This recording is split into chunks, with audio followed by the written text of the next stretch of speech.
Bueno, muy bienvenidos todos y todas a esta nueva edición de Café con Reyes, una instancia que hemos preparado desde la Red de Ingeniería y Gestión en Salud. Soy Benjamín Carrasco, director secretario de la red, y me complace hoy día compartir con todos ustedes, quienes nos van a mirar en nuestras plataformas y todos los que están presentes acá, para poder compartir una nueva sesión. Agradecerles también por este interés en participar en nuestra red. Es una red que es una corporación que agrupa a distintos profesionales que estamos interesados en la integración entre la ingeniería y la gestión en salud. Y nuestro propósito es promover sistemas equitativos, ¿cierto?, y de excelencia operacional en el sistema.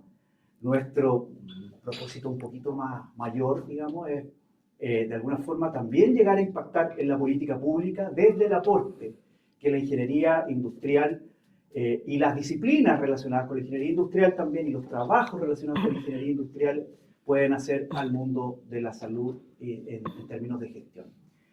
Si bien es cierto que nuestra red parte históricamente con la confluencia de ingenieros civiles e industriales de distintas universidades, hoy día somos una red que es multidisciplinar, ¿no? Está abierta a distintas profesiones del área de la salud que, aunque no sean ingenieros industriales, sabemos que practican la ingeniería industrial de forma clandestina, pero de alguna manera son un tremendo aporte, sobre todo aquellas áreas que son clínicos asistenciales y que también están preocupados de la excelencia operacional de los sistemas de salud en cualquiera de sus ámbitos y de los pasillos habituales que encontramos en salud, ambulatorio, hospitalario o de urgencias.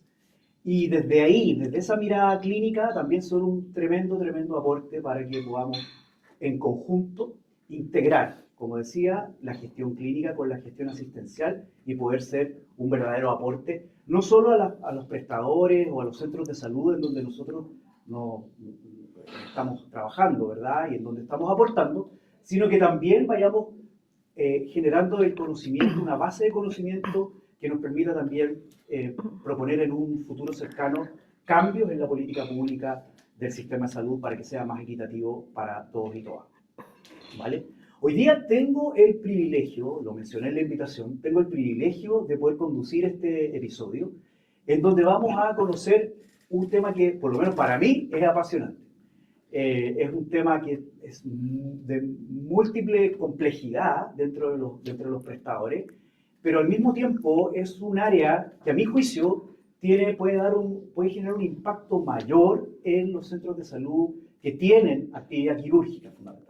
Y ahí, adelantando un poco más, queremos hoy día aproximarnos a una visión de experiencia, no solo teórica, sino que también de experiencia, de una persona que forma parte de nuestra red, ¿cierto?, que lleva mucho tiempo trabajando también en salud y que estoy seguro que va a abrir de alguna manera o a alumbrar, digamos, y a inspirar con el trabajo y la experiencia que ella ha venido desarrollando, ¿ya? Ella es Carolina Contreras y es gerente de gestión operacional de Red Dávila, y hoy día va a compartir con nosotros el tema que aparece acá en pantalla: excelencia operacional en pabellones quirúrgicos, ¿vale? Vamos a escuchar la presentación de Carolina y al final les pido por favor que anoten sus preguntas, sus reflexiones, porque al final de la presentación vamos a hacer una breve sesión también de conversación abierta, franca, como está diseñado este café. Es una conversación sobre qué podemos aprender, qué podemos aportar, qué experiencia en la que nos podemos apoyar respecto de la presentación que nos va a hacer Carolina, y generemos finalmente un aporte también desde esta perspectiva. Así que, sin más, quiero dejar con ustedes a Carolina con su presentación. Bien. Muchas gracias, Carolina. Muchas gracias. Muchas gracias. Gracias. Bueno, muchas gracias a Benjamín y a la red por haberme invitado. Para mí es de verdad súper grato ver cómo ha ido evolucionando. Bueno, soy ingeniera civil industrial de profesión y socia de Redix. Tengo el orgullo de decir que partí desde los inicios de la red y ver que hoy día está en una posición, está siendo ya referente en el fondo en las distintas redes. O sea, yo creo que efectivamente en unos años más vamos a impactar a la política pública del país, no me cabe duda.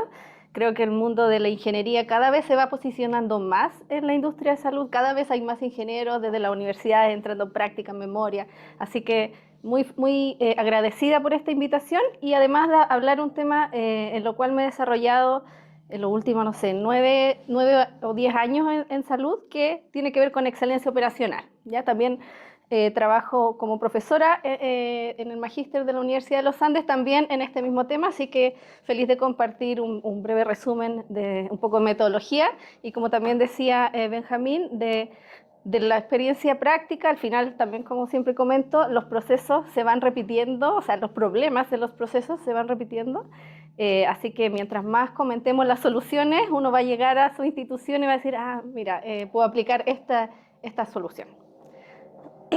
Perfecto. Primero, un paraguas como excelencia operacional. Después vamos a ir aterrizando en pabellones. ¿Cómo lo podemos conceptualizar? ¿Ya? Y a mí me gusta como hablar de esta como casa que tiene pilares, ¿ya? Que donde buscamos la excelencia operacional con un fin, ¿cierto? Un para qué buscamos la excelencia operacional. Primero, siempre el paciente al centro y por ende queremos mejorar la experiencia del paciente, que un paciente fluya por los procesos, que no haya, en el fondo, que no retroceda, sino que siempre vaya avanzando en su proceso de solucionar su problema de salud. Mejorar la calidad y seguridad de nuestros pacientes. Nosotros tenemos el privilegio que haciendo excelencia operacional, mejora el proceso, vamos también a impactar a la seguridad de los pacientes. Si un paciente, por ejemplo, hago una correcta gestión, voy a irme a otro lado todavía, no al pabellón, una correcta gestión de las camas para que el paciente no quede hospitalizado en la urgencia más de, no sé, 4 horas, eso impacta en la sobrevida final. Hay papers que demuestran que el paciente que se queda mucho tiempo en una cama de urgencia no es el lugar correcto. Por ende, vamos a impactar la salud del paciente. O sea, desde nosotros podemos lograr eso. Y por último, ¿cierto? El mundo más, que quizás más ingenieril puro, que sería la productividad, la reducción de costos, rentabilidades, márgenes, etc. ¿Ya? Entonces, para lograr esto, yo siempre hablo que hay 2 pilares. Una es la mejora continua de procesos.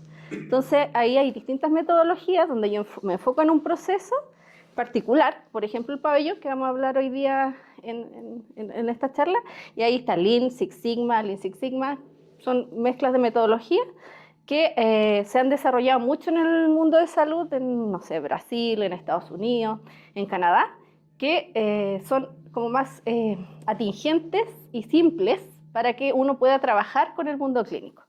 Y por otro lado está el mundo más purista de los procesos, que es gestión por proceso, que se preocupa de dar la sustentabilidad en el tiempo a estas mejoras. Y ahí destaco la gestión de indicadores, también las mesas de proceso, y que esta dinámica de estos 2 pilares es un círculo virtuoso, porque si yo tengo un modelo de gestión que mira un proceso, voy identificando luces, semáforos en mis indicadores y digo, chuta, este indicador está mucho rato en rojo, ok, ya no lo logré solucionar de forma rápida, sino que necesito una intervención más profunda con metodología, ok, activemos a una mejora de proceso en tal flujo que tiene mucho tiempo un indicador en rojo. Eso a modo de contexto. Y ahora aterrizando en el mundo del pabellón, los distintos ámbitos de trabajo que podemos mirar asociado al pabellón. Bueno, primero la eficiencia operativa de los procesos.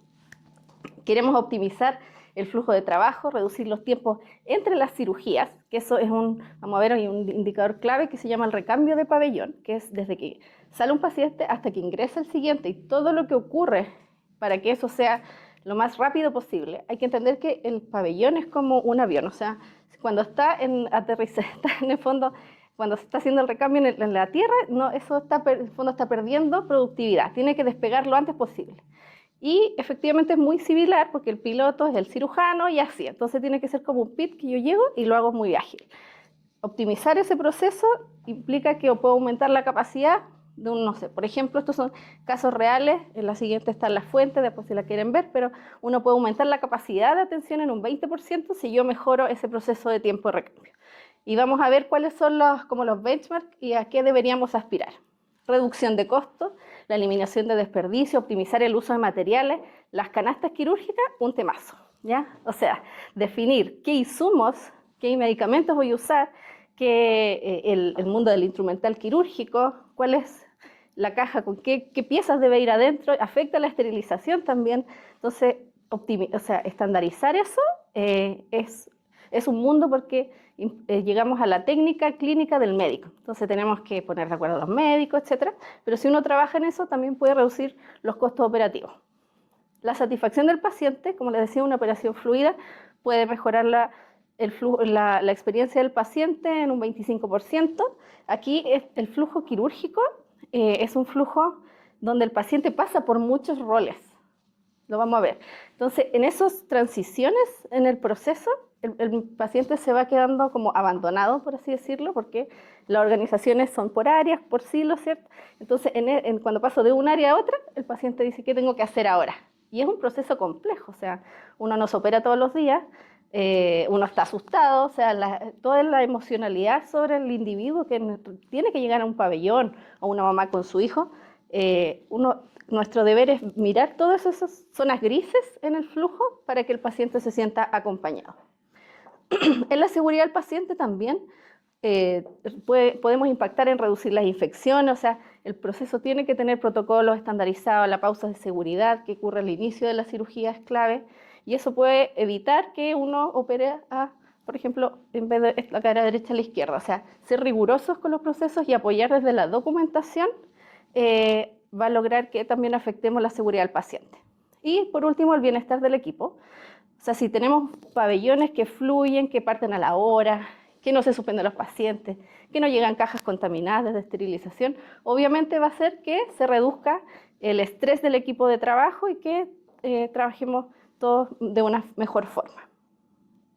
Bueno, ahí están las fuentes, no voy a profundizar, pero si vemos, por ejemplo, impacto económico en Lean Healthcare, entonces Lean es algo que se lo dejo así como asterisco nomás, porque da para otra conversación, que ha logrado penetrar en la industria de salud porque es simple la metodología. Si bien es como ingenieril, es simple de entender y por ende las enfermeras se suman hasta los TENS, los médicos, y se pueden generar trabajos multidisciplinarios. Ahora lo siguiente. Bien, entonces vamos a tener dos miradas. En el mundo del pabellón está el flujo del paciente con todos sus desafíos y está el flujo de los recursos. Primero, en el flujo del paciente debemos asegurar, como les decía, el acompañamiento del paciente, donde parte de una consulta inicial con el médico, donde hay un diagnóstico, ¿cierto?, de que requiere una cirugía. Y ahí ya es la primera educación de este paciente es clave. Y ahí necesitamos que el médico se involucre en entender que es un proceso que pasa por muchas etapas efectivamente y que su rol es clave. Y ahí ya empiezan los primeros desafíos porque dicen, no, yo soy el médico, yo opero, pero el rol del ingeniero es hacer ver que esto es un proceso. Yo siempre digo, nosotros pensamos en cajas, como en cajitas, ¿cierto?, de un flujo en bisalle, y el clínico piensa en instancias, porque el clínico tiene un paciente que tiene que resolver y resolver rápido, y este paciente es distinto al otro. Entonces, son formas de pensar diferentes, donde nosotros como ingenieros le damos un overview, una mirada más macro. Luego viene el proceso prequirúrgico, los exámenes de consentimiento informado, la educación del paciente, que permiten optimizar el proceso de salud, y luego un proceso muy relevante que es la confirmación. En mi experiencia, este proceso, que es bien administrativo, que es decir, ya, el paciente aquí en el proceso prequirúrgico está listo, se hizo todos sus exámenes, de repente ahí también se pierde porque tiene que ir, necesita un pase de especialidad, etc. Pero hay un momento en que el paciente ya está con su pase quirúrgico ok, se agenda en el pabellón y hay que confirmar este paciente. Entonces vamos a ver que un buen rediseño a este proceso logra un impacto importante en la disminución de la suspensión de la cirugía. Y de verdad que lo disminuye. En mi experiencia actual logramos bajar alrededor de 10 puntos porcentuales la suspensión solo haciendo un rediseño en este proceso, porque como que se deja de lado, había un call center metido que no entendía en el fondo el detalle de lo clínico, entonces tiene que ser un proceso bien cercano, si bien es administrativo, tiene que ser cercano al mundo clínico, incluso estar cerca del área de pabellón, para que se entienda la importancia de las distintas preparaciones, etc. Luego viene la preadmisión y la admisión, que también son muy relevantes porque esto genera un impacto en la gestión de camas, ¿ya? Entonces, si yo a un paciente no hago preadmisión, sino que llego el día de la cirugía a hacer la admisión, por ejemplo, ya estoy incorporando una etapa previo que genera un montón de entropía, porque si llego y la admisión está llena y cola, el paciente va a llegar tarde al pabellón. Entonces también he visto eso en otras vidas, donde el paciente, ese era un gran motivo por el cual partía el pabellón tarde la cirugía. Entonces, ahí hay prácticas de hacer un preingreso antes y el día de la cirugía llegar directo al pabellón. Eso se puede. A veces uno dice, pero que haga, no, que tiene que hacer un check-in. No, yo he visto que uno logra, si hace una buena preadmisión, llegar literal directo al pabellón. O sea, directo al mesón de la secretaria, vengo a operarme, ya pase a desvestirse, que sí, todo fluye. Se puede lograr. Y eso te asegura, o sea, no te asegura, pero te baja harto la probabilidad de atraso causa-paciente, porque el atraso del pabellón, que vamos a hablar más adelante, puede tener múltiples causas. En la intervención quirúrgica, ya que ya es más clínico, ¿cierto?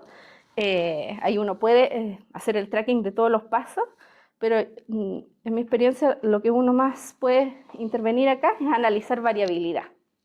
Variabilidad entre cirujanos, y ahí es un mundo que es como entrar más en las entrañas del proceso, no es tan en fondo como cajitas, sino que es entender con los cirujanos por qué hay una diferente técnica versus otra, y es un poco más complejo culturalmente poder intervenir en esta etapa.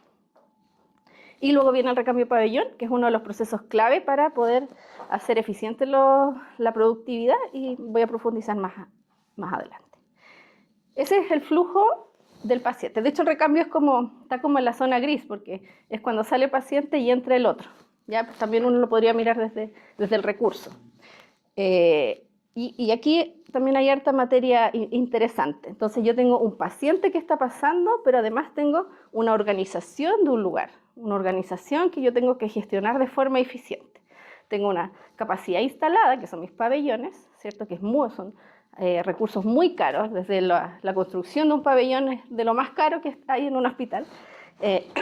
Decidir cuándo efectivamente invertir en un nuevo pabellón o no, también uno puede aportar mucho en esa toma de decisión, porque me pasó en otras vidas que que se quería construir un pabellón, pero había un montón de eficiencia de proceso antes que eso. Entonces, uno puede hacer un checklist ya. Estoy bien en la ocupación, estoy bien en la suspensión, estoy bien en el atraso, estoy bien en el recambio. Ok, si ya saqué la última punta del lápiz del proceso, ahí recién invertir en un pabellón. Ya, entonces para gestionar todos estos recursos está el mundo de la planificación de la tabla quirúrgica. Y ahí yo creo que en la conversación me gustaría ahí ver si es que en este mundo se puede profundizar más en inteligencia artificial, por ejemplo. Porque hoy día uno quiere asignarlo eficientemente, que no hay espacios en blanco, tienes que hacer como un Tetris, entre que tengo tal equipamiento, solo tengo 2, entonces no puedo agendar 3, todo eso uno debiera meter inteligencia en ese proceso, y me imagino, desconozco hasta ahora, pero yo creo que inteligencia artificial debiera poder aportarnos en este mundo. El mundo de los bloques quirúrgicos, que creo que también da como para conversarlo más distendidamente. Los bloques quirúrgicos, para que todos, no sé si todos lo conocen el concepto, tiene que ver con asignación de horas por especialidad. Entonces, yo como que reservo un número de horas del lunes de 8 a 2 de la tarde es para traumatología. Y eso es el bloque de traumatología. Después del bloque, no sé, de urología de tal hora a tal hora. Ese tipo de asignación por especialidad gusta mucho en los médicos, ¿ya? Porque es mi bloque. Tengo reservado ese espacio y puedo organizar mi consulta médica. Así que ahí, ojo, también eso tiene un beneficio en el mundo ambulatorio. Sin embargo, si uno mira la literatura, no hay una conclusión de que sea lo mejor o no, ¿ya? Ahora, si tú los vas a implementar, los bloques quirúrgicos, tienes que gestionarlo de forma correcta. Y gestionarlo es medir su tasa de ocupación. Si es que no se utilizan, banderas rojas, oye, tienes 3 meses para subir la ocupación, si no te reduzco el bloque o te lo quito. Entonces, que no sea así como una cosa que un derecho adquirido para siempre. Entonces, eso es un mundazo, hay que hacer políticas de bloque, etc. La preparación de las canastas y los insumos, definición de las canastas por cirugía, eso también es algo en lo cual podemos aportar desde lo metodológico, porque finalmente definir una canasta es bien clínico. O sea, nosotros no sabemos que por una prótesis de cadera todo lo que tiene que tener la canasta. Sin embargo, tenemos la metodología, es decir, hagamos un proyecto de definición de cajas quirúrgicas, partamos por esto, juntemos, convoquemos a las personas y tengamos una definición y después controlar. ¿Ya? Porque a veces pasa mucho que se invierte un montón de tiempo en definir las cajas quirúrgicas, pero después no hay un control asociado. Entonces, la trazabilidad del uso. El mundo de esterilización, también un mundazo. Un mundazo que está medio escondido hasta que empiezan a ocurrir suspensiones por causa de contaminación de cajas. Y ahí, en el fondo, la administración dice, ¿pero qué está pasando? Y ahí uno se mete a entender. Es un flujo que efectivamente la ingeniería puede aportar mucho y a la vez también es bien técnico. O sea, en el fondo es entendido por las enfermeras y son enfermeras súper especializadas en esterilización. No cualquier enfermera entiende del proceso porque es bien fino, bien técnico. Y ahí uno puede aportar desde la definición de las cajas quirúrgicas, uno puede comparar, no sé, entre si tienes acceso a ver varias filiales, en que para X cirugía ocupan 5 cajas y en el otro lado ocupan 10 cajas. Entonces uno como ingeniero dice, ¿por qué? Y ahí empiezas a definir estándares y optimización de las cajas. La configuración del equipamiento quirúrgico también dentro del pabellón, que hay un checklist de calibración, o sea, todo lo que tenga que ver con estandarización, nosotros podemos empujarlo, y lo bueno es que los clínicos igual tienen ese método, o sea, las enfermeras son súper rigurosas, les gusta estandarizar, entonces ahí se genera un círculo virtuoso. Y en el mundo de la dotación, también un mundazo, o sea, si uno ve el mundo de los costos dentro de un pabellón, entre los insumos, medicamentos y la dotación, ahí es donde se va la plata, ahí se va, entre esos dos. Porque este mundo de las cajas es más bien CAPEX, es inversión. Entonces, después ya el insumo para esterilizar no pesa tanto dentro del costo como este y este.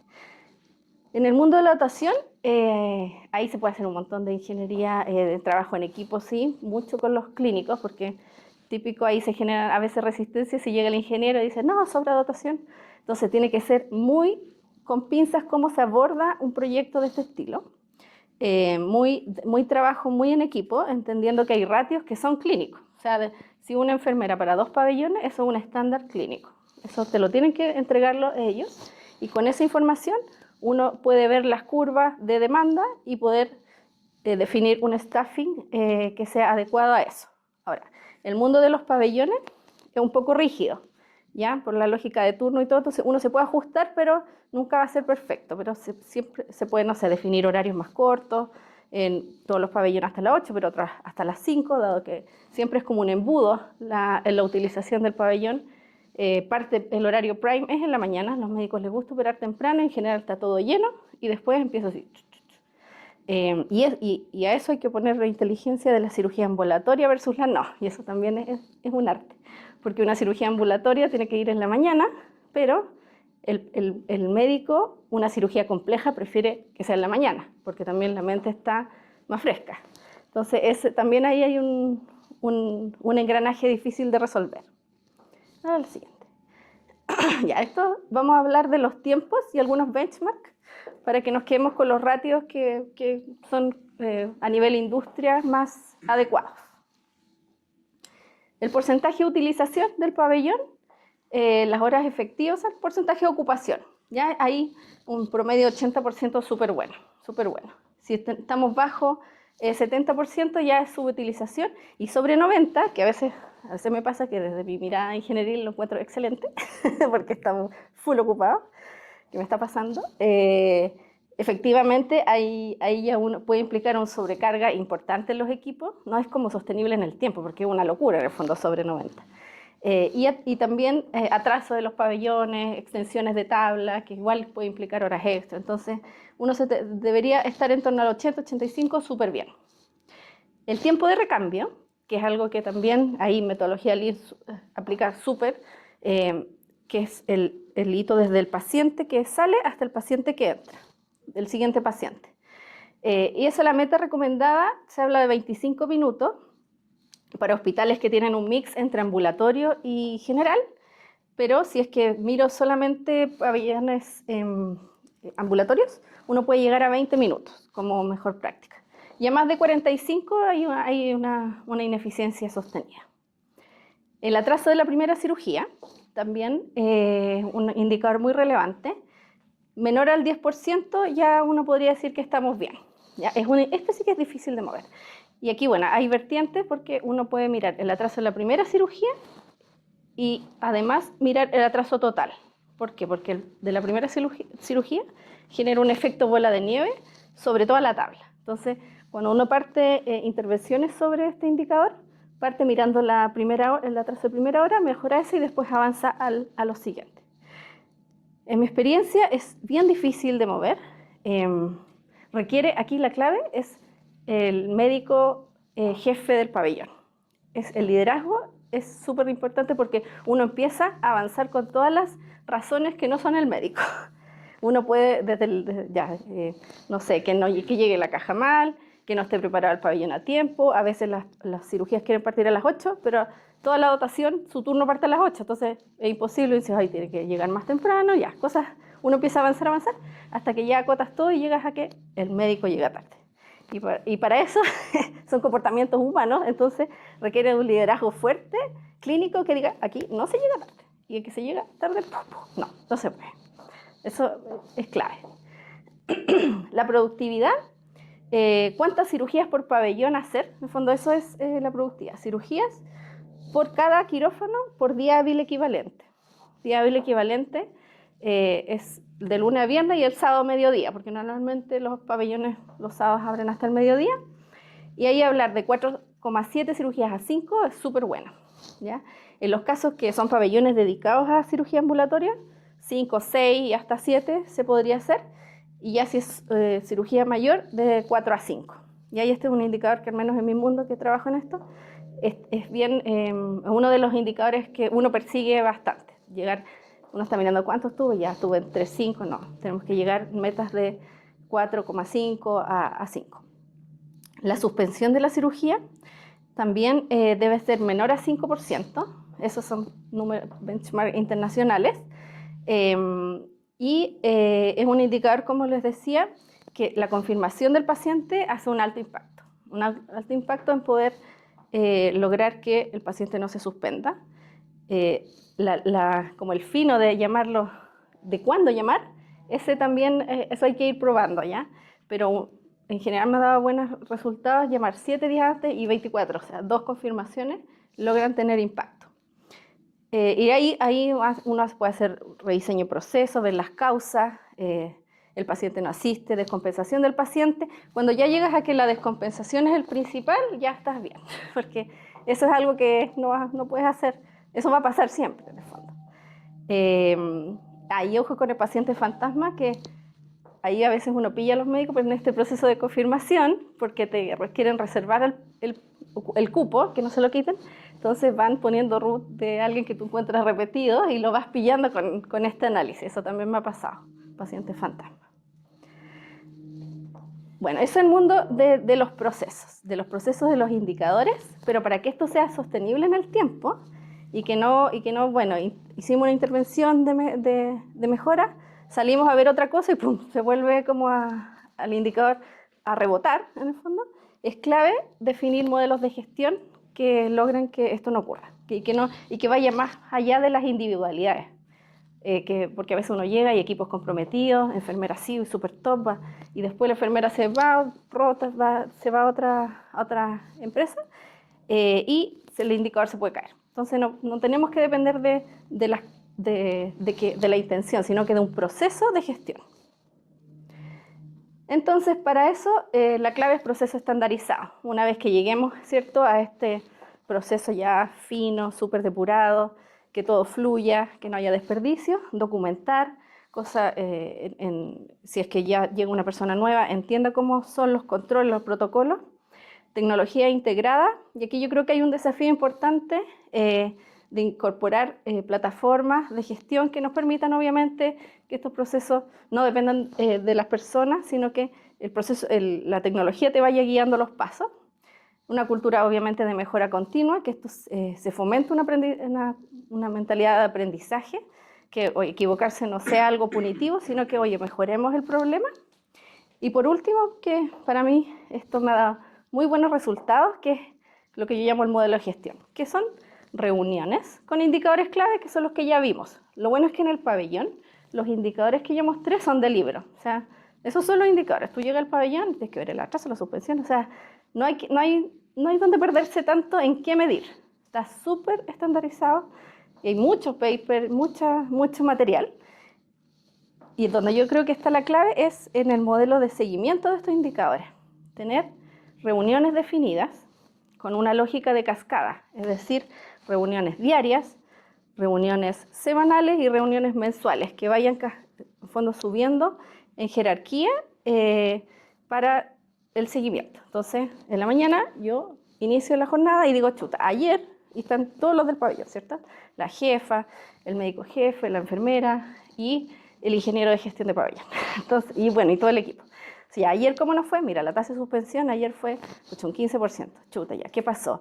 El atraso, no, ya. Y a ver, Delfino, o sea, ¿qué pasó ayer? Ya, y ahí uno se va nutriendo. Por eso digo en cascada.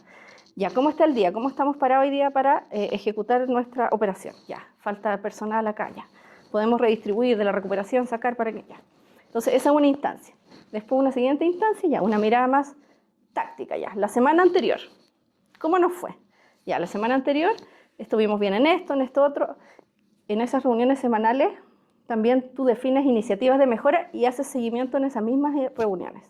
Y finalmente, una reunión mensual que se llama más a nivel, no sé, el director del hospital, donde ya ve todos los indicadores, ¿cierto? Y se están viendo estos mismos que yo les mostré, suspensión y todo, pero a un nivel más alto, cosa que también de abajo puedan ir levantando requerimientos. Esto para mí es clave. El liderazgo clínico y administrativo. O sea, aquí tiene que estar la unión entre nuestros roles y los roles médico, enfermera.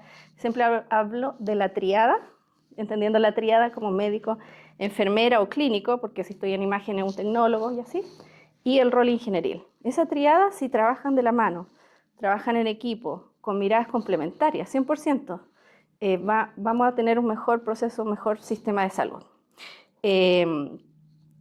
Esto a veces es más simple partir con el modelo de gestión.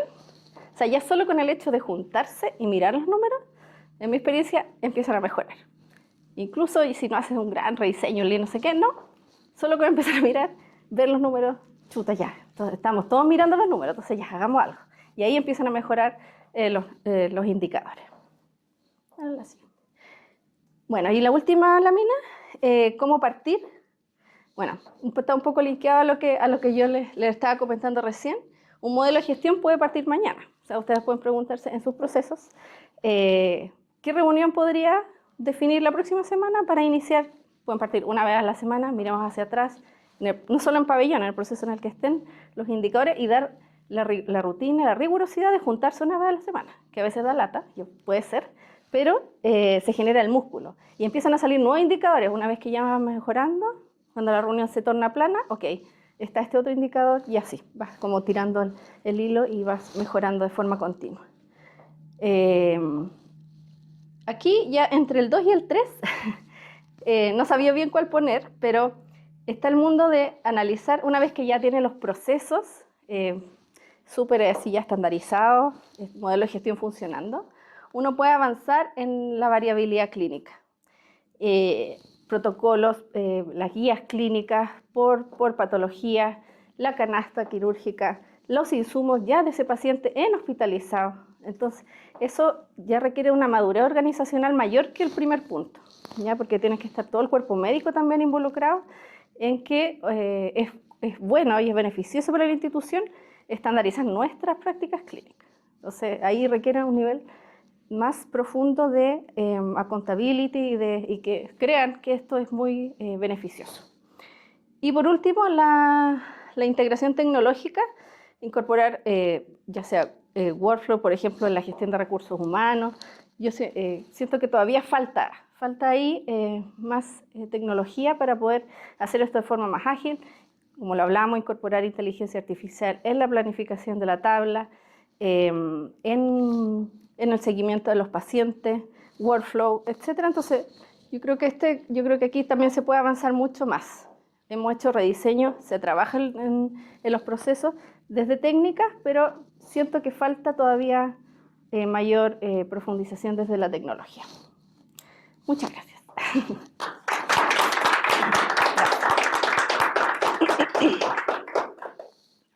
Bueno, hemos asistido a esta magnífica presentación. Carolina, te quiero dar las gracias y Feliz. también las personas que nos acompañan hoy día a esta sesión también están muy agradecidos, lo han manifestado así en relación a esta buenísima presentación que está basada en tu experiencia finalmente, lo que tú has ido incorporando. Y déjame partir y en el fondo con una reflexión asociada como a esta integración que tú dices de la triada entre el médico, el clínico, la enfermera y el ingeniero, ¿no? A mí me tocó también gestionar en algún minuto un sistema de pabellones, donde me acerqué a la primera mirada de la suspensión quirúrgica y teníamos un 12%. Y dije, ¿estará bien? ¿Estará mal esto? Y la verdad es que pésimo. O sea, no mal, sí, pésimo, ¿no? Sí. Entonces fui donde el jefe de cirugía y el jefe de pabellones con las barras detrás ahí para que yo fuera a intervenir como ingeniero, y me dice, mira, Benja, lo que pasa es que le ponen problemas al paciente en la admisión. Entonces, todos los problemas que ocurren tienen que ver con admisión. Dije, pero, ¿estás seguro? No, sí, aquí el problema no somos nosotros, el problema es la admisión, y como el paciente le ponen tantos problemas para ingresar, por eso tenemos esa suspensión. Bueno, me devolví a cuartel general, empecé a mirar causas asociadas al paciente, causas asociadas a la institución, ¿no? Y efectivamente, el doctor tenía razón. Le dije, volví y le dije, mire doctor, efectivamente usted tiene razón. Hay un 6% que es atribuible exclusivamente al paciente y que no guarda relación con algo que nosotros podamos controlar o que podamos gestionar. Pero déjeme decirle que el 7% restante sí. Y usted también tenía razón. Hay una componente bien importante relacionada con la preadmisión. Sí. Pero solo es un 3 a 4%. El resto son cosas que nosotros podemos hacer desde el punto de vista clínico, estrictamente clínico. El médico cirujano no llegó, el anestesista faltó, la caja, etcétera. Y pudimos, a través de esa taxonomía de causas, poder acercarlos al problema ya más en... Bueno, pero dice, ¿pero yo qué puedo hacer? Contribuir con esto, sumarse a un equipo proyecto. Ya... Pero yo soy el cirujano, yo soy jefe de cirugía. Yo no tengo mucho, o sea, yo puedo hablar con los cirujanos, pero si no me llega la caja, no es mi problema. Si el paciente llegó tarde, no es mi problema. Si el paciente tomó aspirina, tampoco es mi problema. No se puede, ¿no? No puede ingresar a pabellón. Entonces, en este profundizar y llegué de nuevo donde él le dije, mire doctor, ese 7% representa una pérdida de cerca de, voy a inventar el número, 13 millones de pesos que su centro de costos dejó de percibir por efecto de derechos de pabellón. Y su centro de costos se vio afectado en esto. Si usted lo multiplica por 12 meses, creo que vale la pena mirarlo. Y ahí, cuando llegamos a las lucas, análisis más económico, hizo clic en el cirujano y dijo, ¿sabes qué? Creo que esto amerita que yo coloque a alguien, como jefe por supuesto mirando desde arriba, pero amerita que yo coloque a alguien y ponga ahí Entonces, te cuento esta anécdota porque en el fondo quisiera preguntarte, en tu experiencia, ¿cuáles son las principales barreras al cambio para generar algunas mejoras dentro del pabellón? Tú dices, y yo te encuentro toda la razón, hay indicadores que son de libro, o sea, la suspensión quirúrgica, la hora de la primera cirugía, pero en el momento llegado el momento, quiero decir, a hacer la intervención y a que generar el cambio, ¿cuál ves tú que han sido las principales barreras que tú notas que el personal clínico esboza para poder hacer estos cambios? Y si hay formas o tu experiencia también, si has tenido alguna buena práctica que te haya ayudado como a solventar eso como para poder empujar el cambio. Yo creo que tú hiciste muy bien. como lograr bajar esas barreras, tiene que ver con presentarse uno como ingeniero en cuál es el propósito del aporte que quiera hacer. No es que quiera ni venir a acusarte, ni que salga un mal indicador arriba, no. Es lo primero que piensa. Claro, es lo primero que piensa. Entonces, piensa. de verdad, no hay que minimizar, dedicar tiempo a la estrategia para llegar. Eso es clave. O sea, desde presentarse, tomar su café, decir, mire, doctor, yo quiero esto por el paciente, conocer, investigar un poco de la contraparte. En este caso ya llegaste por el tema del costo, de la lucas en el fondo. Quizás el perfil de otro jefe sea otra cosa. Entonces tratar de entender a tu interlocutor previamente y explicar que uno es un aporte, es una mirada complementaria. Esa palabra a mí me ha ayudado. Somos de disciplinas distintas. Entonces es imposible que trabajando juntos no exista una mejor solución para el paciente, porque son miradas complementarias. En ningún caso es una competencia, ni punitivo, ni nada. Eso yo invertir en eso. Y lo bueno es que creo que desde ambas disciplinas, las enfermeras, los médicos y los ingenieros, somos de números. Y ahí nos unimos de nuevo. Somos de números. Y son súper mateos todos los clínicos. O sea, sí, me tocaba médicos que saben de Lean más que yo. O sea, que hoy les gusta y todo. Entonces, como somos de números, hay que ser de nuevo un punto de encuentro. Y que nos favorece mucho. Sí, diría que eso me ha ayudado. Darles a entender que estamos aquí y además otra técnica muy relevante que también les gusta competir entre ellos. Eso también es bueno. Sí. Eso ayuda porque uno dice, oye, mira, es que es una competitividad interna. Entonces, nadie quiere ser el peor alumno del curso. No, Entonces, exacto. uno los exhibe a todos por especialidad en un indicador que sea común para ellos, exacto. no tengan, no es que ellos son más complejos y yo soy más, no, el indicador es el mismo. Exactamente. Ellos se rinden un poco a esa... Publicar en las salas de estar, los atrasos por urología, mira, está bien. Después, y ahí depende de la cultura de la organización, que tanto quiere mostrar. Uno podría llegar hasta mostrar los mejores doctores y los peores doctores. Ahí todo muy alineado con el médico jefe. Así que el tema del ego entre médicos también es una buena herramienta a usar a nuestro favor desde los números. Súper bien. Sí. Carol, otra pregunta, en el fondo. A lo mejor no lo vimos tanto en la presentación y no sé si... Pero siempre desde tu experiencia. Sí. No hay buenos creo que ni soluciones, claro. Soluciones únicas no existen, pero pabellón electivo versus pabellón de urgencia. Quizás no tocamos mucho ese tema en la presentación, pero ¿cuál es tu experiencia general en relación con eso? Sí. Cuando el volumen de la cirugía, o sea, cuando una urgencia es grande y genera un volumen tal que me pueda hacer 7 cirugías por pabellón, que era la productividad, yo me abro la posibilidad de asignar un pabellón de urgencia. ¿Ya? Sí, y efectivamente hoy día convivo con esa realidad en algunos pabellones.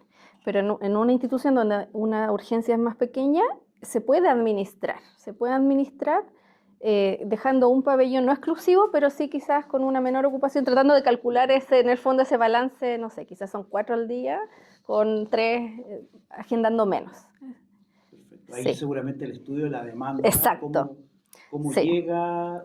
¿Qué especialidad es la que más pesa probablemente?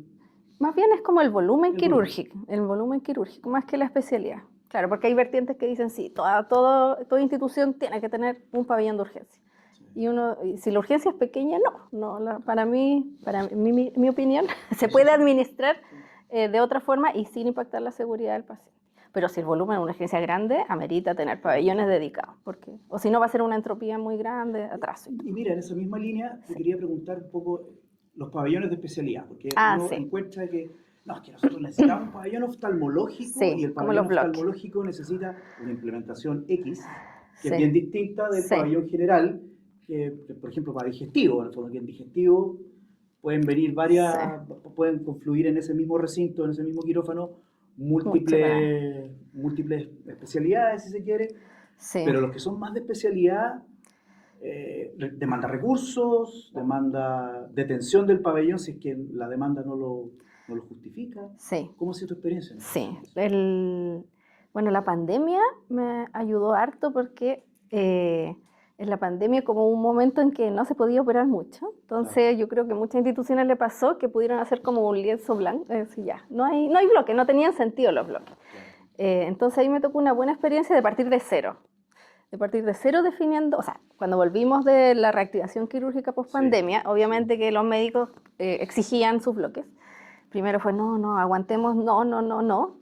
Pero finalmente, igual, como hay un impacto también en el centro médico, que también uno quiere que no haya atraso en las consultas, que no bloqueen las consultas, y ahí hay una buena sinergia con los bloques quirúrgicos. O sea, alguien que yo te asigné, no te voy a permitir que tengas atraso en la consulta, que también a veces puede ocurrir.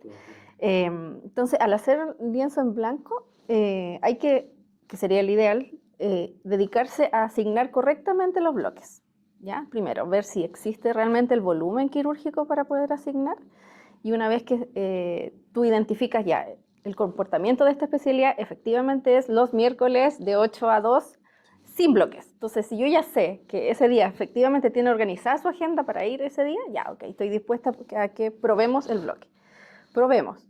Si efectivamente tenemos 3 meses y me mantienes una buena ocupación, no hay problema y lo podemos incluso, y tuve una buena experiencia, pero con un control muy exhaustivo, así mes a mes, con cada, requiere tiempo. Entonces, con cada jefe de especialidad, mira, estos son su uso de bloques del mes pasado, aquí está mal, ya, mira, ya, Caro, te libero el del lunes, en realidad nunca lo voy a llenar, tienes razón, ya, te lo entrego. Ya, me quedo con esto. Es un proceso de negociación. Sí, es un proceso de negociación permanente.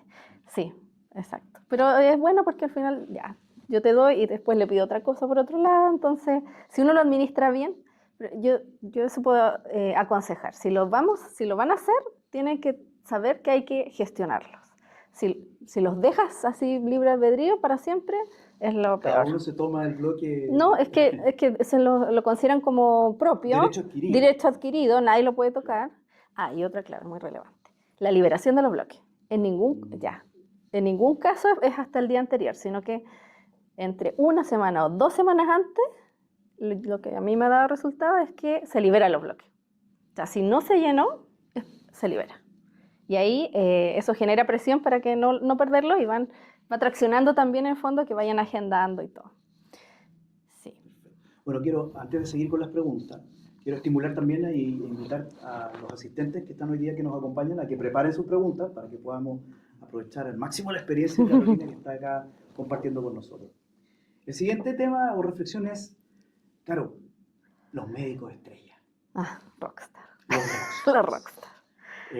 Me ha tocado estar en sistemas quirúrgicos donde efectivamente, si tú haces un Pareto, un 80-20, muy pocos médicos se llevan una productividad quirúrgica muy alta. Y eso, por supuesto, desde el punto de vista de la lista de espera quirúrgica, por ejemplo, en el mundo público, o desde, no sé, la rentabilidad y la sostenibilidad en el mundo privado, puede ser muy apetecido, está muy bien, digamos. Pero eso genera otras externalidades que son bien negativas, a veces hasta interfiere también en el clima laboral interno. Sí. Porque estar dentro de pabellones sí. es rudo a veces, ¿no? Sí, es rudo. Cada vez menos, diría yo, sí. Yo creo que hay una cultura en general, todas estas nuevas leyes, ley Carine, todo, apoyan mucho al mundo. Bueno, nació de salud, de un caso en salud. Entonces, creo que eso ha ayudado a que cada vez los rockstar como que puedan sentir que tienen ciertos privilegios que pasen a llevar al equipo y todo. Así que eso es un punto positivo. Mira, por un lado, yo creo que efectivamente para la institución el rockstar es clave. Entonces, tienes que tener una relación importante, cuidarlo, pero siempre manteniendo los límites correctos. Y lo otro, pero por otro lado, en cierto sentido puede ser negativo porque depende mucho de la institución de pocas personas. Entonces, es riesgoso al final, si tú lo miras desde arriba, esa persona se va, y hoy día que está muy movedizo el mundo de la salud de los médicos, finalmente es un riesgo. Entonces, uno puede estar contento en el presente teniendo, que está bien, son rockstar, pero también tiene que estar preocupándose de la pirámide de médicos, de que ese rockstar traiga a su discípulo, a su referido, entonces ir generando las nuevas generaciones y que él, ese médico lo vaya escogiendo. Eso también es muy importante, porque si yo traigo a alguien que no sea validado no va a resultar, así que en el fondo tiene que ser amparado y empoderado por el mismo doctor. Sí. Bien, súper bien, gracias. Abrimos espacio a lo mejor para preguntas. Cuando uno es proveedor de sistema que presta servicios de salud, al final digamos, estamos en un mercado que es B2B2C. Lo que nosotros hacemos finalmente tiene un impacto en el paciente, pero se nos corta el puente de comunicación porque la experiencia en torno a lo que nosotros proveemos, esa experiencia la vive, en este caso, la clínica. Pero no nos llega el mensaje de vuelta. Entonces, enfrentan problemas que a lo mejor los proveedores pueden solucionar, pero no lo saben. Entonces, están constantemente tratando el problema y moverse como dentro de una rueda de un cárcel. ¿Sí? Sí. Entonces, ¿es viable un modelo de integración con los proveedores para enfrentar ciertas problemáticas que enfrenta la clínica? Para que los proveedores sean como partners estratégicos en esto. No me ha tocado tanto vivirlo, la verdad. Solamente en procesos, por ejemplo, de adaptación de nuevos insumos, cosas de ese estilo, ya no sé, licitaciones, este es el insumo que se adjudicó, y hay periodos como de seguimiento, de si ha funcionado bien, y efectivamente hay una relación como bien fluida de mejora. No sé, ya este cierto dispositivo no resultó, por favor, tráigame otra propuesta. Ahora, después en el continuo, yo creo que debe ocurrir, pero más a nivel como de las enfermeras, no tanto como desde el mundo del modelo de gestión, que es una buena quizás oportunidad de mejora, creo yo. Sobre todo, Sí. quizás, me imagino yo, Sí. en el tema más logístico, ¿no? Claro, en el tema más logístico. Sí. No solamente en el tema de la calidad técnica de los insumos, Sí. pero sí también probablemente en el tema, no Sí. sé, inventario. Sí. O otro ejemplo podría ser que a veces la tabla se limita por la cantidad de insumos consignados que puedas tener. Ahí yo creo que sí, también ese es un buen punto. De las consignaciones. Ahí hay una relación que se podría profundizar, porque a veces la gente como que ya vive con su realidad, los que van agendando y dicen, no puedo agendar más. Y yo cuando escucho eso digo, ¿pero por qué no puedo agendar más? No, porque me falta, no tengo más. Pero hablemos con el proveedor que ponga más. Pero es como que ahí uno desde afuera ayuda y deberíamos ser algo más sistematizado probablemente y no que dependa de que uno escuche. Yo creo que hay un espacio a desarrollar ahí. ¿Alguna otra pregunta? Sí. Gracias. En el modelo de gestión que relatabas, Carolina, de como cascada, de sí. diario, semanal, mensual, ahí ustedes revisan principalmente los indicadores, ¿no es cierto? Que son indicadores de ya cosas que ya resultaron, ¿no es cierto? ¿Tienen también algo de pronósticos? Buena pregunta.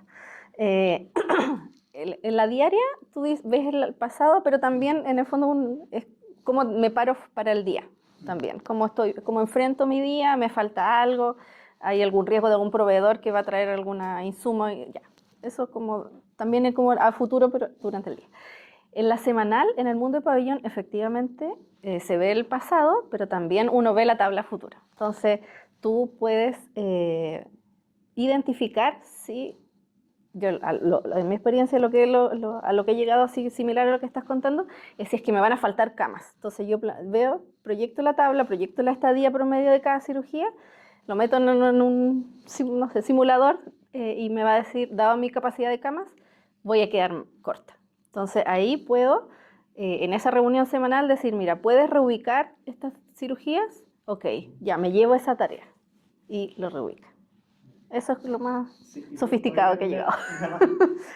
Claro, entonces eso se hace cuando ya tienen como ya establecidas las cirugías que más o menos como predefinidas, ¿no es cierto? O sea, que ya fueron agendadas. Sí, que ya están agendadas. Se hace también como un trabajo más allá, así como, por ejemplo, a lo mejor el próximo mes o estacionalmente hay más cirugías de este tipo o de este otro tipo, o la población, por ejemplo, en esta zona más infantil, ¿ya? Entonces a lo mejor necesitamos más pabellones infantiles, Como Ah. llegar a ese tipo de pronósticos también que Sí. no es con el pedido concreto, sino que es como es llevarlo a qué cosas pueden ocurrir. Ujú. Sí, la planificación, el pabellón igual tiene estacionalidades que se repiten. Entonces ahí uno puede planificar meses, por ejemplo, enero es muy alto siempre, porque febrero se van de vacaciones. Entonces tú sabes que te tienes que preparar para enero. Enero normalmente es el mejor mes quirúrgico, o sea, está productividad infinita. Y a su vez, febrero de nuevo cae. Entonces, la dotación ahí es una joyería, porque si no, febrero es terrible. De vacaciones Terrible, entero. sí, y también, exacto. A veces. Y si no te planificas bien, febrero es terrible porque el gasto de personal puede ser muy alto, dado que los médicos en realidad en febrero no están. Cosas de ese estilo, uno mira, el invierno más para el mundo de urgencia, no tanto para el mundo de pabellón. Los congresos también tienen una mirada de futuro, o sea, Noviembre. yo busco ¿cuándo son las fechas de los congresos? Ya yo sé que traumatología se me va a caer, no sé, en X mes porque hay congresos y siempre son los mismos meses. Entonces también con eso uno puede planificar de mejor forma. Y bueno, también análisis más quizás ad hoc, de decir ya, traumatología cómo ha ido evolucionando en el tiempo, mira, cadera se está cayendo, ¿por qué? Eso también, que no sé si es parte como de la excelencia operacional, pero sí de la ingeniería, como un mundo más control de gestión, más analítico, que yo espero que generalmente esas áreas nos van iluminando a nosotros de, mira, se nos está cayendo esto, averiguamos por qué, se nos fue un doctor. Todo el mundo de la gestión de los médicos también requiere harta ingeniería. La rotación de médicos, o muy importante, si yo tengo una alta demanda de cirugía, no sé, de traumatología, tengo que mirar mi oferta médica en consulta. Tengo que entender ese mix. Hay un ratio, me imagino. Hay también, ratio, exacto. Tú puedes devolverte, en el fondo, si yo quiero el otro año, las épocas presupuestarias, si yo quiero operar tanto de trauma, me voy por las tasas de conversión devolviendo y digo, ya, necesito aumentar en 100 horas los traumatólogos de consulta. Y te generas desafíos en el fondo desde el mundo ambulatorio. Eso también tiene una mirada de planificación. ¿Tenemos alguna pregunta? Claudio. Gracias. Bueno, primero que todo, Carolina, felicitarte por la presentación súper concisa, muy enriquecedora la pregunta y toda la conversación. Un tema que no está, y era preguntar si en el modelo hay médicos externos a la clínica. ¿Hay o no hay? Depende de la institución. Sí, He estado en instituciones que hay y en otras que no hay. ¿Y en el modelo tuyo hay hoy día, no? ¿O no hay externos? Depende de la institución. Entonces hagamos ciencia Sí, ficción. sí, La pregunta sí. entonces sería, supongamos que no hay, y tenemos un modelo solamente para médicos internos. La pregunta es si la dirección de la clínica dice mañana vamos a incorporar médicos externos. Sí. ¿Cuáles crees tú que serían los Desafíos? 2 o 3 desafíos? Sí.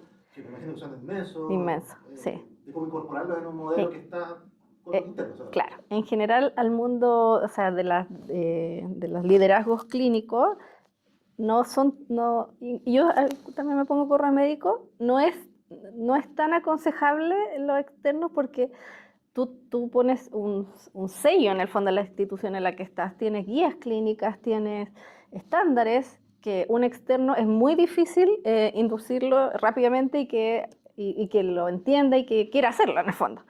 Entonces, si se puede evitar, yo diría que, porque cada clínica tiene su propósito, educar eso es imposible con alguien externo.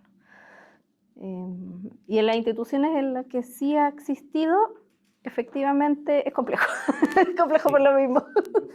Pero bueno, desde el gorro ingenieril, obviamente que aumenta la productividad. Entonces, es difícil esa decisión. Es súper estratégica. Sí, porque Entonces, también un tema de identidad. A mí me ha tocado también sí, en mi experiencia justo el escenario inverso. Prácticamente el 90% de los médicos son externos. Entonces, el tema de cómo introducimos las prácticas, los estándares, la pausa quirúrgica, doctor, el consentimiento informado, doctor, y en el fondo la estandarización de la variabilidad de la práctica clínica, los médicos estrella. O sea, es un mundo completamente no, y hay cosas que son... La identidad que puede generar y puede llegar a generar o no, porque el médico finalmente te dice, ¿sabes qué? Si Si no me resuelven el problema, me llevo al paciente a otra clínica, a la clínica del frente. Sí, Usted decide. Sí. Y te ponen en jaque. sí. Te ponen en jaque. Y hay condiciones que son necesarias para la acreditación. Entonces, Absolutamente. aparte del tema de identidad, es un tema súper difícil. O sea, no puede no hacer consentimiento informado, pierde la acreditación por un médico externo. Entonces, abrir esa puerta es complejo. Sí. Gracias. ¿Alguna otra pregunta? ¿Ayo? Sí.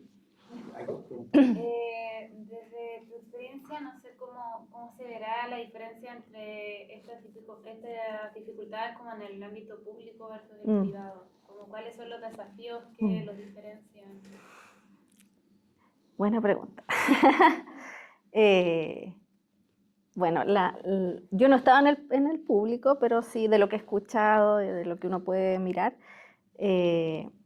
Todavía no hay esta triada en el mundo público todavía está muy en pañales, ¿cierto?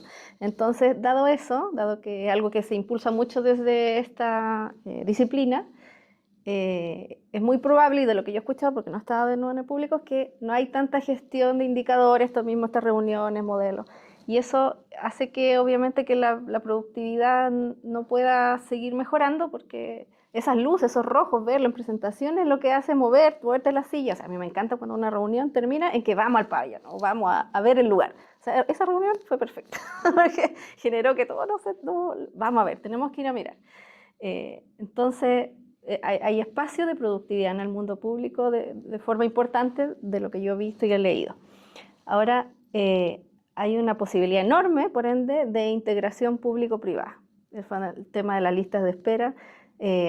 Muchos lugares postulamos con capacidades importantes de resolver cirugías, y hoy día estamos usando, en mi caso, y sí lo puedo comentar porque lo han comentado, 10%, 11% de lo que disponibilizamos nos han derivado. Entonces, yo digo de verdad, un proceso de lujo montado para la lista de espera, con workflow, con todo, con un call center que va a llamar a los pacientes, pero no nos llega a los pacientes. A mí me frustra muchísimo porque tengo un equipo, tengo un área, o sea, recibieron los pacientes lista de espera y han derivado muy poco. Ahora con la ley SAPMAI sí han derivado un poco más, pero los grandes volúmenes del convenio macro no llegaron el año pasado, pero este año ha sido muy poquito. Y ahí tenemos un espacio gigante de aportar a la reducción de lista de espera. Sí, tenía la misma curiosidad del mundo público y privado, y eso me queda claro. Mencionaste la importancia de la documentación de los procesos. Sí. En otras industrias y por experiencia en lo que he visto, muchas veces ese proceso documentado no se consulta. Es un documento que cuando existe alguna dificultad solamente se consulta, o cuando cambia alguien dentro del equipo y le dicen este es el proceso. Entonces, en el ecosistema y en el ámbito de la salud, ¿cuáles son las mejores prácticas para que no pase eso que se ve muchas veces en el mundo de los procesos, que existe una documentación pero que queda guardada en un cajón o en un PDF que no se vuelve a consultar? ¿Qué se puede hacer ahí? ¿Qué mejores prácticas o buenas prácticas hay que permitan que ese documento sea una guía permanente para los equipos? Un documento vivo. Exacto. Mira, yo creo que ahí es súper bueno hacer alianza con las áreas de calidad, porque las áreas de calidad viven esto, disfrutan con los documentos, en el fondo el gestor documental, que esto está bien alocado, y ellos efectivamente mantienen la dinámica de capacitaciones constantes, de generar e-learning para que nos vayamos actualizando. Entonces, hacer una alianza desde estas áreas de proceso, de excelencia con las áreas de calidad, creo que es ocupar las mejores capacidades de cada quien. Porque ellos se dedican en el fondo mucho a transmitir lo que está en los documentos a las enfermeras, a los TENS. Eso yo creo que puede servir. Sí, tú tienes harta experiencia. A mí me ha tocado estar en el mundo público y en el privado, en ambos. Entonces, me ha permitido comparar también.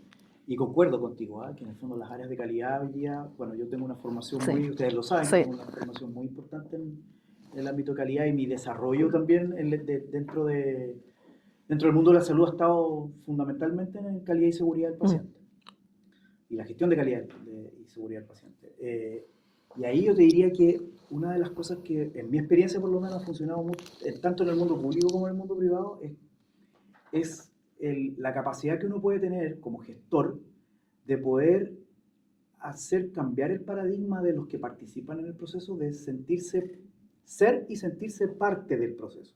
Es decir, doctor, enfermera, ingeniero, somos parte del problema. Usted es parte del problema. Acá está el indicador, está en problema, ¿cierto? Está en rojo, lo que sea. Sí, usted es parte del problema, pero también es parte de la solución.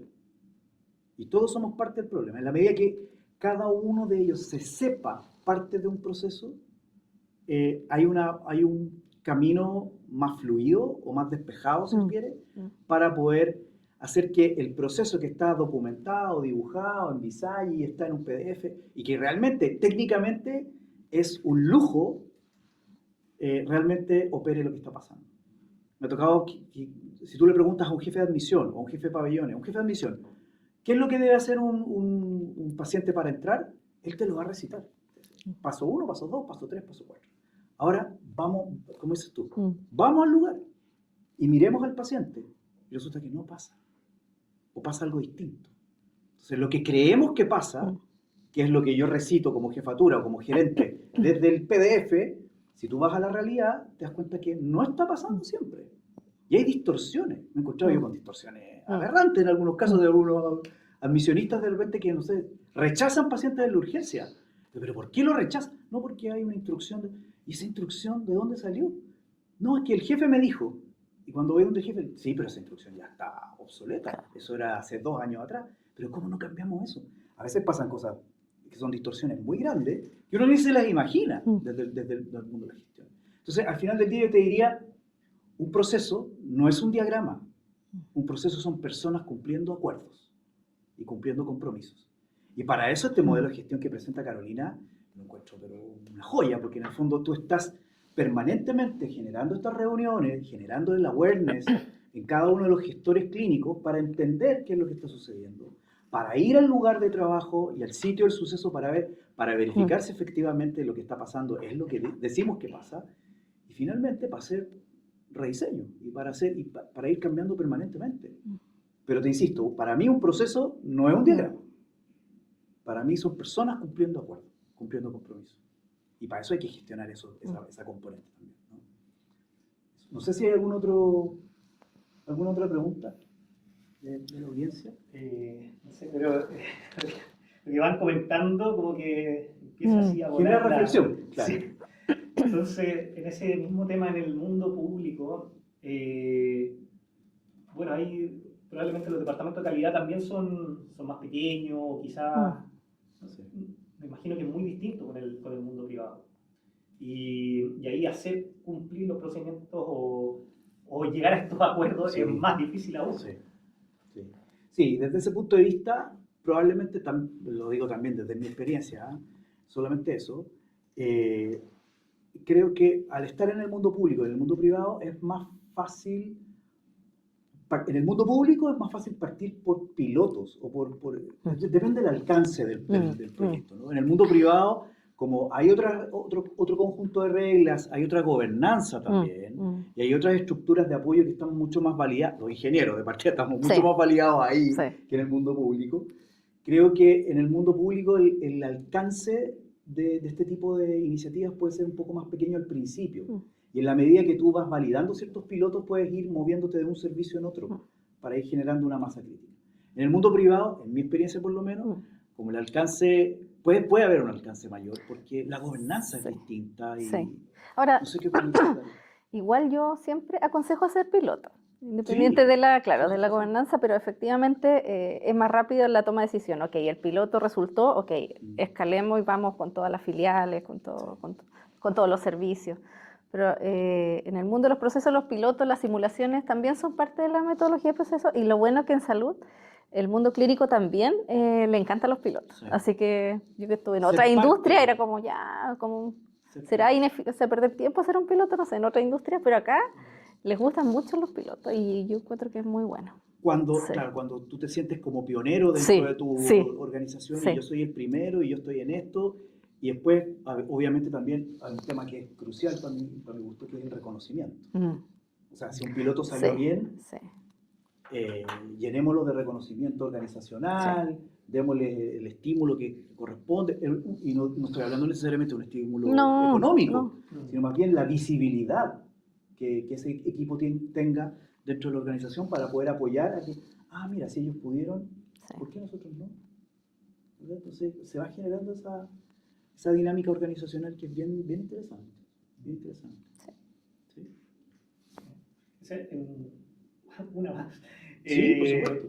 En el mundo privado existe una acreditación, ¿no es cierto?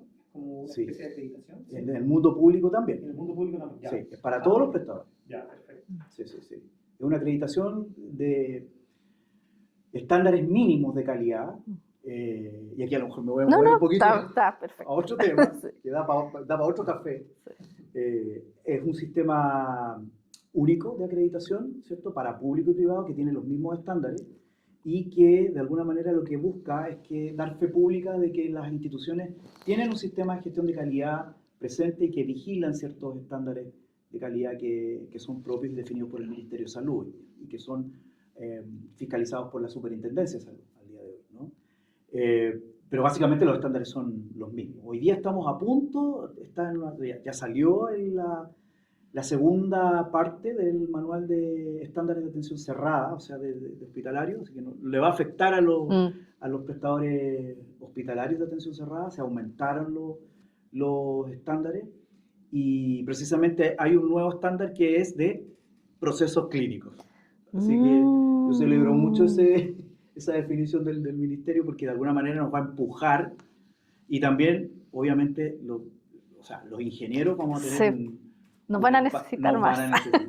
Nos van a necesitar. Exactamente, de eso no cabe ninguna duda. Buenísimo. Ninguna duda. Así que bueno, no sé si hay más preguntas. Ha estado muy interesante la charla de hoy, las preguntas, la reflexión. Nuevamente queremos darle las gracias a Carolina. Le damos un aplauso, ¿no? Gracias. Muchas gracias. Muchas gracias. Tremenda Muchas gracias. expositora, Feliz. ponente. Feliz. Y a todos quienes nos están viendo, les dejamos la invitación extendida a nuestro próximo café con Redix. Se hace todos los jueves, el último jueves de cada mes. Así que con esto despedimos esta Muchas gracias. sesión. Muchas gracias, Carolina. Gracias a de ti nuevo, y a ustedes. Y será hasta una próxima oportunidad.